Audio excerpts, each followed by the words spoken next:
삼성전자 반도체 공장이 있는 곳과 SK하이닉스 반도체 공장이 있는 곳의 공통점은 무엇일까요?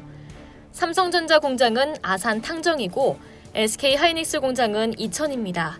그리고 SK하이닉스가 122조 원을 투입해 50개 이상의 반도체 장비, 소재, 부품업체가 입주하는 반도체 클러스터를 조성하는 곳이 용인시입니다. 이들 지역의 공통점은 바로 이 공장의 소재지가 리 단위라는 것입니다. 그렇다면 이게 왜 중요할까요? 일본 경제산업성은 지난달 4일 시행령인 수출무역관리령과 정부고시인 포괄허가 취급요령의 지역 구분에 한국에만 있는 리 지역 항목을 신설하고 리 지역으로 반도체 핵심 소재 3대 품목을 수출할 경우 허가를 받아야 한다고 명시했기 때문입니다. 참으로 꼼꼼하거나 좀스럽습니다. 결국 일본 정부의 반도체 소재의 수출 규제는 한국에 타격을 주기 위한 것인데 일본 정부가 글로벌 서플라이 체인에 타격을 줄 수 있는 반도체 디스플레이 분야의 수출 규제는 제한적으로 단행할 것이란 분석이 나왔습니다. 반면 한국의 미래 먹거리에 타격을 줄 수 있는 분야를 정밀 타격할 가능성은 높다는 지적입니다.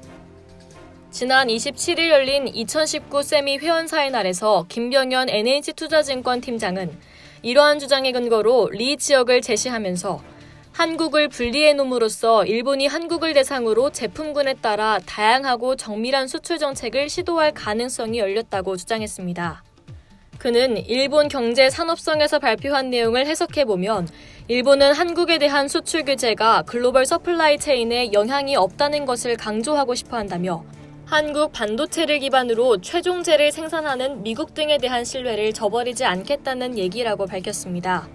그는 바꿔 말하면 국제무역에서 일본 정부와 기업이 쌓아온 신뢰는 유지하되 한국만 괴롭히게 할 수 있는 것에 집중하겠다는 표현으로 해석할 수 있다며 애플 등 글로벌 IT 기업의 주 수입품은 문제가 발생하지 않지만 한국의 미래 먹거리는 불편하게 만들려는 의도라고 분석했습니다. 김 팀장은 일본 호야가 60% 이상을 점유하는 블랭크 마스크 등에 대한 추가 규제 우려가 제기되고 있지만 반도체 디스플레이의 최종재가 미국이나 유럽이기 때문에 수출 규제를 강행하진 않을 것이라며 수소차용 탄소섬유, 2차 전지용 알루미늄 파우치 등 우리의 미래 먹거리에 일본이 제동을 걸 가능성이 있다고 말했습니다. 이날 행사에 참석한 SK실트론 관계자는 적정 재고를 보유하고 있기 때문에 당장 일본 수출 규제에 따른 영향은 적고 장기적으로는 국산화를 촉진할 수 있는 호재로 보고 있다고 말했습니다. 이상 여의도투브였습니다.